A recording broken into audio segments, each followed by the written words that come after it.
7:35 right now. Congestion pricing stays for another month, and Columbia University, as we just heard, makes concessions to restore federal funding. The Trump administration's actions against New York City were part of a speech last night by Manhattan Borough President Mark Levine. Take a listen. And we are again facing some tough challenges today. I know all of you are feeling it. A housing affordability crisis, real public safety challenges, a broken mental health system, all against the backdrop of relentless attacks from Washington on immigrant families, on the LGBTQ+ community, attacks on our budget and our economy. But Manhattanites and New Yorkers do not sit back when times are tough. We fight back. And the Borough President in studio with us this morning, so good to see you. Thank you, Dan and Hazel. Very impassioned speech that you gave there for the state of the borough. Let me begin with congestion pricing, right? I guess, how do you fight back against the federal government when they have all but certainly said, we're done with this. We want to pull the funding. I know it's in the courts, but we're done. Well, first, I want to say that congestion pricing has been a great success. The travel times across all the East River crossings, the tunnels and the bridges are down 30%.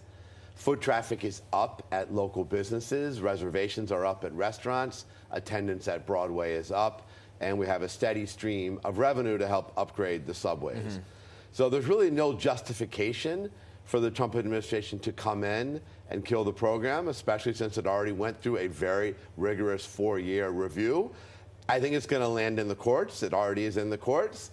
And the governor and the MTA have said very clearly that if the court rules that they need to shut the program, they will, but not until they don't then. like it. They don't like it. They're relentless, right? really. Exactly. And if it doesn't go the way that the federal government wants, they're kind of dangling this carrot of, we're going to pull the funding for other projects. Look, I am very worried about this. I am very worried about our exposure here across education funding, funding for housing assistance, for public health programs, and yes, major transit investments like extending the 2nd Avenue subway. It's going to rely on federal funding.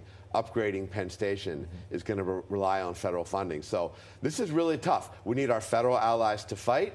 We need to speak up as New Yorkers. We need to prepare to cover the funding holes if they hit us. But honestly, to let them dictate policy, and when they don't have our interest at heart, to me, is not the answer. Well, you are not going to give up the fight, but apparently Columbia did.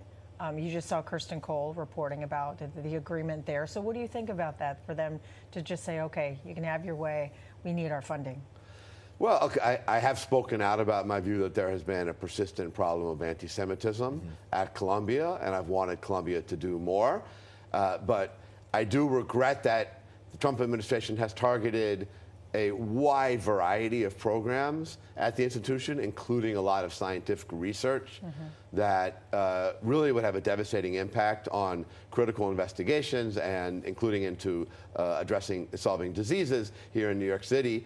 So I wish it hadn't come to this.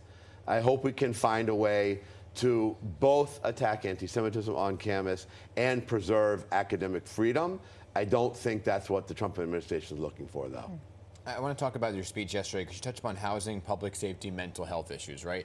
Those are the big three, and those are the big three we hear on pretty much every level of city government, right? So how do you go about tackling it? And then it goes back to the federal dollars, right? Because a lot of these things rely on federal funding to get it done, especially affordable housing. So how do you see this kind of playing out in the delicate balance? Well, first of all, the comptroller's office can directly impact the fight for more affordable housing by using the pension funds in a prudent way that get good returns to finance affordable housing that would not otherwise be built in New York City. Well, some people are against that. Not so much. Okay. Not so much. It's been done since era of Comptroller Liz Holtzman. It has the ability to get good returns for retirees and to finance projects that are desperate for financing now. We had 300 projects in New York City waiting for financing, affordable housing that's not being built while people are waiting in shelters. So this is going to be one of my top priorities. Many of the other things I laid out in the speech, and as I'm laying out running for comptroller, require budget investments, including restoring our capacity for inpatient psychiatric care, so that people don't just crash out in the street, that we can bring them in to the kind of long-term treatment they need, which we're not doing right now, because hospitals like the State Psychiatric Facility on Randall's are mostly empty. We have very few long-term beds at Bellevue, so there is no place for these patients to go. They end up crashing out on the street. But how do you expect that to happen then, the Randall's Island hospital expansion? That will require state funding, and we can do this. The space is there. 2 of the 3 buildings are currently empty. There's more than enough room. We've got to find a way to bring in more staff as well. This is a challenge. Should be a political priority. It's much cheaper than the alternative, which would be Rikers Island, where we're spending $400,000 a year. Much cheaper to give someone hospital care, compassionate treatment, get them in off the street. Let me get your take on what's happening over at City Hall and some of the changes that were made, the new deputy mayors that were hired, especially the first deputy mayor, Randy Mastro, who faced fierce opposition in the city council when he was corporate counsel, now a first deputy mayor because he doesn't need approval by the city council. What are your thoughts? Well, look, we lost 4 really talented leaders in the 4 deputy mayors that resigned, including first deputy mayor, Maria Torres Springer. Very big shoes to fill. I don't know some of the other ones.